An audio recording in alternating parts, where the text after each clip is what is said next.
Hi guys, hi everyone, good morning. ನಾನು ಸ್ಫೂರ್ತಿ. ಇದು ನನ್ನ ವೆರಿ ಫಸ್ಟ್ ವ್ಲಾಗ್ ಆಗಿದೆ. ಸ್ವಲ್ಪ ನರ್ವಸ್ ಆಗಿದ್ದೀನಿ, but still I am super excited.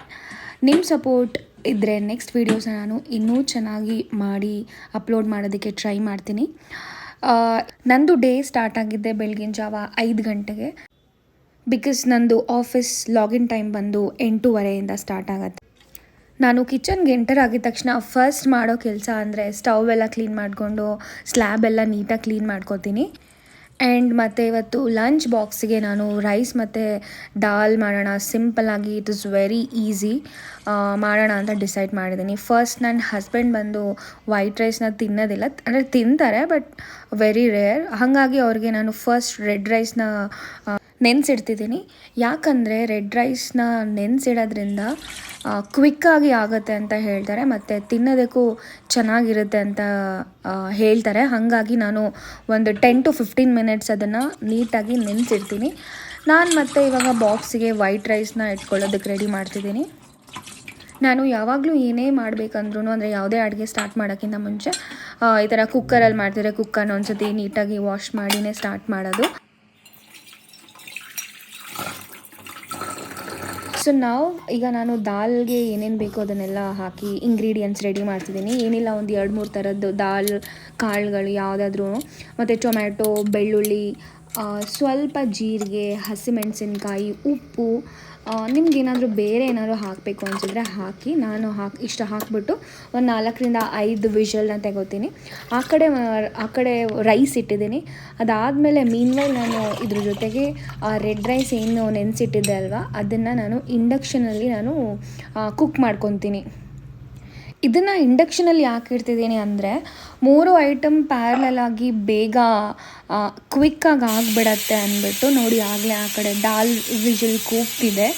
ನಾನು ಈ ರೆಡ್ ರೈಸ್ ಏನು ಇಡ್ತಿದ್ದೀನಿ ಅದಕ್ಕೆ ಮೆಷರ್ಮೆಂಟಲ್ಲಿ ನೀರು ಹಾಕ್ತಿಲ್ಲ. ಯಾಕಂದರೆ ನಾನು ಇದನ್ನು ಆದಮೇಲೆ ಬಸಿತೀನಿ, ಹಾಗಾಗಿ ಸ್ವಲ್ಪ ಜಾಸ್ತಿನೇ ನೀರು ಹಾಕಿರ್ತೀನಿ.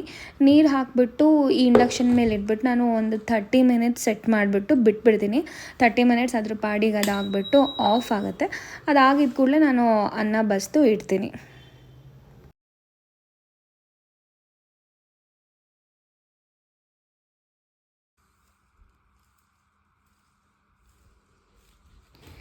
ಸೊ ಇದೆಲ್ಲ ಕುಕ್ ಆಗೋ ಅಷ್ಟರಲ್ಲಿ ನಾನು ರಿಮೈನಿಂಗ್ ಮನೆ ಕೆಲಸ ಏನಿರುತ್ತೆ ಅಲ್ವ ಅದನ್ನೆಲ್ಲ ಕಂಪ್ಲೀಟ್ ಮಾಡ್ಕೊತೀನಿ. ಫಸ್ಟ್ ನಾನು ಇವಾಗ ಕಸ ಗುಡಿಸ್ತಿದ್ದೀನಿ. ಕಸ ಎಲ್ಲ ಗುಡಿಸಿದ ಮೇಲೆ ಬಾಗಿಲು ಸಾರಿಸೋಣ ಅಂತ ಬಂದೆ. ನನಗೆ ಆ್ಯಕ್ಚುಲಾಗಿ ಈ ಫ್ಯಾನ್ಸಿಯಾಗಿ ವೆರೈಟಿಯಾಗಿ ರಂಗೋಲಿ ಎಲ್ಲ ಹಾಕೋಕ್ಕೆ ಬರೋಲ್ಲ. ನಂಗೆ ಸಿಂಪಲ್ಲಾಗಿ ಏನು ಈ ಥರ ಲೈನ್ ಹೇಳಿದ್ಬಿಟ್ಟು ಹಾಕೋದು ಅಷ್ಟೇ ಬರೋದು. ಡೈಲಿ ನಾನೇನು ಅಷ್ಟೊಂದು ಸಖತ್ತಾಗಿ ಸೂಪರ್ ಡೂಪರಾಗೆಲ್ಲ ರಂಗೋಲಿ ಹಾಕಲ್ಲ. ಯಾಕಂದರೆ ನನಗೆ ಚಿಕ್ಕವಳಿಂದ ನನಗೆ ಈ ಥರ ರಂಗೋಲಿ ಎಲ್ಲ ಹಾಕಿ ಅಭ್ಯಾಸ ಇಲ್ಲ. ಇದೆಲ್ಲ ನಾನು ಮದುವೆ ಆದಮೇಲೆ ಕಲಿತಾ ಇದ್ದೀನಿ ಇನ್ನೂ. ಸೊ ಈ ಹಬ್ಬ ಬಂದಾಗೆಲ್ಲ ನಾನು ಸ್ಟೆನ್ಸಿಲ್ಸ್ನ ಇಟ್ಕೊಂಡಿದ್ದೀನಿ ಸಣ್ಣದು. ಅದರಿಂದ ವೆರೈಟಿಯಾಗಿ ರಂಗೋಲಿ ಎಲ್ಲ ಹಾಕಿ ಡೆಕೋರೇಷನ್ ಮಾಡ್ತೀನಿ. ರಂಗೋಲಿ ಹಾಕೋ ಅಷ್ಟರಲ್ಲಿ ಇನ್ನೂ ಕ್ಲೀನ್ ಮಾಡೋ ಅಷ್ಟರಲ್ಲಿ ಈ ರೈಸ್ ಕುಕ್ಕರ್ ಕೂಗ್ತು. ಆಫ್ ಮಾಡೋಣ ಅಂತ ಬಂದಿದ್ದೀನಿ. ಆಫ್ ಎಲ್ಲ ಆದಮೇಲೆ ಇವಾಗ ನಾನು ನೋಡಿ ಇಷ್ಟೇ ನನಗೆ ಬೇಸಿಕ್ಕಾಗಿ ಈ ಥರ ಲೈನ್ ಎಲ್ಲ ಎಳೆಯೋದು, ಇಷ್ಟೇ ರಂಗೋಲಿ ಹಾಕೋಕ್ಕೆ ಬರೋದು.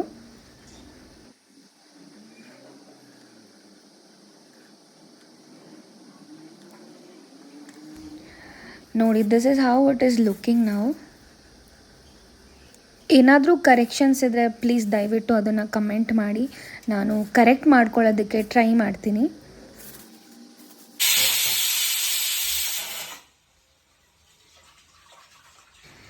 ಇದೆಲ್ಲ ಮುಗಿತಾ ಬರ್ತಿದ್ದಂಗೆ ದಾಲ್ ಕೂಡ 4-5 ವಿಷಲ್ ಕೂಗಿ ಆಯಿತು ಅಂತ ಕರೀತಿದೆ. ಇವಾಗ ಹೋಗ್ಬಿಟ್ಟು ಅದನ್ನು ಒಗ್ಗರಣೆ ಕೊಟ್ಬಿಟ್ಟು ಕಂಪ್ಲೀಟ್ ಮಾಡೋಣ. ಸೊ ನಾವು it's time for me to get ready. ಸ್ನಾನ ಎಲ್ಲ ಆಯಿತು. ಸ್ನಾನ ಮುಗಿದ ತಕ್ಷಣ ನಾನು ಫಸ್ಟ್ ಮಾಡೋ ಕೆಲಸ ಅಂತಂದರೆ ದೇವ್ರಿಗೆ ದೀಪ ಹಚ್ಚೋದು. ಸ್ವಲ್ಪ ಮನಸ್ಸಿಗೆ ಶಾಂತಿ ಸಿಗುತ್ತೆ. ಹಾಗಾಗಿ ನಾನು ಮಾರ್ನಿಂಗ್ ಟೈಮ್ ಆಫೀಸ್ಗೆ ಹೋಗೋಕ್ಕಿಂತ ಮುಂಚೆ ಡೈಲಿ ದೇವ್ರ ದೀಪ ಹಚ್ತೀನಿ. ದೇವ್ರ ದೀಪ ಹಚ್ಚಿದಾದ್ಮೇಲೆ ಕಿಚನ್ನಿಗೆ ಬಂದುಬಿಟ್ಟು ಲಂಚ್ ಬಾಕ್ಸ್ನ ರೆಡಿ ಮಾಡ್ಕೊಳ್ಳೋಕ್ಕೆ ಫಸ್ಟು ಕುಕ್ಕರೆಲ್ಲ ಓಪನ್ ಮಾಡಿ ಅದನ್ನು ಆರಿಸ್ತಿದ್ದೀನಿ. ಯಾಕಂದರೆ ಬಿಸಿ ಬಾಕ್ಸಲ್ಲಿ ಹಾಕಿದ್ರೆ ಚೆನ್ನಾಗಿರಲ್ಲ ಅಂದ್ಬಿಟ್ಟು. ಹಾಂ ಹಾಂ wow, it's looking so yummy. ನಾನು ದಾಲ್ಗೆ ಯಾವಾಗಲೂ ಬಿಸಿ ಬಿಸಿ ಇರೋವಾಗ ತುಪ್ಪ ಹಾಕ್ಕೊಂಡು ತಿಂದೆ ಅಭ್ಯಾಸ, ಹಾಗಾಗಿ ತುಪ್ಪ ಹಾಕ್ಕೊಂಡಿದ್ದೀನಿ. ಆಫೀಸಲ್ಲಿ ಹೋಗ್ಬಿಟ್ಟು ಒಂದು ಸರ್ತಿ ಬಿಸಿ ಮಾಡ್ಕೊತೀನಿ. ಎಲ್ಲ ಆದಮೇಲೆ ಆ್ಯಸ್ ಯೂಶ್ವಲ್ ಸ್ಲ್ಯಾಬ್ ಎಲ್ಲ ಕ್ಲೀನ್ ಮಾಡಿ, ಸ್ಟವ್ ಎಲ್ಲ ಕ್ಲೀನ್ ಮಾಡಿಬಿಟ್ಟು ನಾನು ಆಟೋ ಬುಕ್ ಮಾಡಿದೆ. ಬೇಗನೆ ಆಟೋ ಬುಕ್ಕಿಂಗ್ ಕೂಡ ಆಯಿತು. ಇವಾಗ ಹೋಗ್ತಿದ್ದೀನಿ. ಅಯ್ಯೋ, ಬೆಂಗಳೂರಲ್ಲಿ ನಿಮ್ಗೆಲ್ರಿಗೂ ಗೊತ್ತಿಲ್ಲ ಟ್ರಾಫಿಕ್ಕು. ನಂದು 8:30 ಲಾಗಿನ್ ಟೈಮ್ ಇದ್ದರೂ ಇನ್ನೂ ಇಲ್ಲೇ ಇದ್ದೀನಿ. ಅಂತೂ ಫೈನಲಿ ರೀಚ್ ಆಗಿದ ತಕ್ಷಣ ನಾನು ನನ್ನ ಡೆಸ್ಕಿಗಂತೂ ಹೋಗೋದೇ ಇಲ್ಲ. ಫಸ್ಟ್ ವಿಸಿಟ್ ಮಾಡೋದೇ ವಾಶ್ರೂಮ್ಗೆ, ಯಾಕಂದರೆ ಮನೇಲಿ ರೆಡಿ ಆಗಿ ಬರಲ್ಲ. ಯಾವಾಗಲೂ ನಾನು ಆಫೀಸಲ್ಲೇ ರೆಡಿ ಆಗೋದು, ಅದು ಎಷ್ಟೇ ಟೈಮ್ ಆಗಿದ್ರು ಅಷ್ಟೇ. ಮನೇಲಿ ನಾನು ರೆಡಿಯಾಗಿ ಹೋಗಲ್ಲ, ಯಾಕಂದರೆ ಟೈಮ್ ಸಾಕಾಗಲ್ಲ. ಸರಿ, ನಾನು ಬಂದು ಲಾಗಿನ್ ಆದ ತಕ್ಷಣ ನನ್ನ ಕಲೀಗ್ಸ್ ಎಲ್ಲ ಬ್ರೇಕ್ಫಾಸ್ಟ್ ಅಂತ ಅಂದರು. ನಾನು ಹೋಗಿ ಸೇಮಿಯಾ ತೊಗೊಂಡೆ. ಬ್ರೇಕ್ಫಾಸ್ಟ್ಗಂತ ನಾನೇನು ಪ್ರಿಪೇರ್ ಮಾಡ್ಕೊಂಡಿರಲಿಲ್ಲ, ಹಾಗಾಗಿ ಸೇಮಿಯಾ ತೊಗೊಂಡೆ. ಅದಾದಮೇಲೆ ಮತ್ತೆ ಬ್ಯಾಕ್ ಟು ವರ್ಕ್.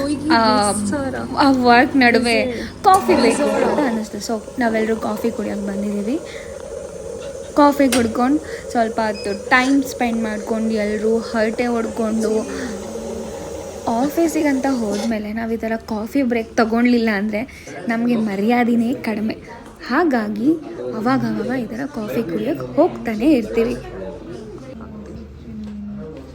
ನಾನಷ್ಟೇ ಅಲ್ಲ, ನಮ್ಮ ಟೀಮ್ ಅವ್ರು ಕೂಡ ಎಲ್ಲರೂ ಬಂದಿದ್ದಾರೆ ಶಿಸ್ತಾಗಿ ಟೀ ಕುಡಿಯೋದಕ್ಕೆ. ಕಾಫಿ ಕುಡ್ಕೊಂಡು ಅಲ್ಲೇ ಕುತ್ಕೊಳ್ಳೋಕ್ಕಂತೂ ಆಗಲ್ಲ ಅಲ್ವಾ. ಸೊ ಮತ್ತೆ ಬ್ಯಾಕ್ ಟು ವರ್ಕ್. ಹಿಂಗೂ ಸ್ವಲ್ಪ ಕೆಲಸ ಮಾಡಿದ್ಮೇಲೆ ನಮಗೆ ಬಂತು ನೋಡಿ ಲಂಚ್ ಬ್ರೇಕ್. ಇದು ನೋಡಿ ನಮ್ಮ ಇವತ್ತಿನ ಬೊಂಬಾಟ್ ಭೋಜನ ಆಗ್ತಿದ್ದಂಗೆ ನಮಗೊಂದು ವಾಕ್ ಬೇಕಲ್ವಾ. ವಾಕ್ ಹೋಗಿದ್ದಾಗ ನಮಗೆ ಆಫೀಸಲ್ಲಿ ಈ ಥರ ಸ್ಟಾಲ್ಸ್ ಇಟ್ಟಿದ್ರು. ನಾವು ಹೋಗಿ ಟೈಮ್ನ ಹೆಂಗೆ ಪಾಸ್ ಮಾಡ್ತಿದ್ದೀವಿ ನೋಡಿ. ವೆರೈಟೀಸ್ ಆಫ್ ಎಲ್ಲ ಥರದ ಐಟಮ್ಸ್ನೆಲ್ಲ ತಂದಿಟ್ಟಿದ್ರು. ನಾವು ಅಷ್ಟೇ ಎಲ್ಲ ಸ್ಟಾಲ್ಸ್ನ ಸುತ್ತಾಕೊಂಡು ನೋಡಿಕೊಂಡು ಒಂದು ವಾಕ್ ಮಾಡಿಕೊಂಡು ಟೈಮ್ನ ಕಿಲ್ ಮಾಡ್ತಾ ಇದ್ದೀವಿ ಅಷ್ಟೇ. ನೋ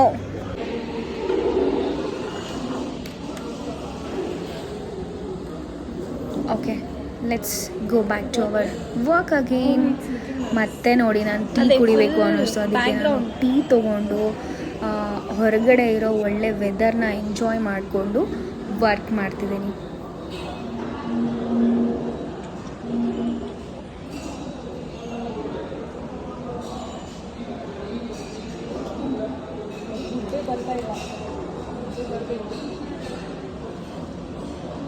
ಟೀಮ್ಮೇಟ್ಸ್ ಜೊತೆ ಎಲ್ಲರ ಜೊತೆ ಫನ್ನಾಗಿ ಟೈಮ್ ಸ್ಪೆಂಡ್ ಮಾಡ್ತಾ ಇದ್ದೀವಿ ಎಲ್ಲರೂ.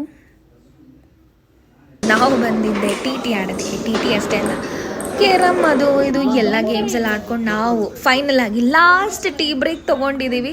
ಟೀ ಬ್ರೇಕ್ ಆದಮೇಲೆ ಎಲ್ರಿಗೂ ಬಾಯ್ ಹೇಳೋ ಟೈಮ್ ಆಯಿತು. So bye guys, see you in the next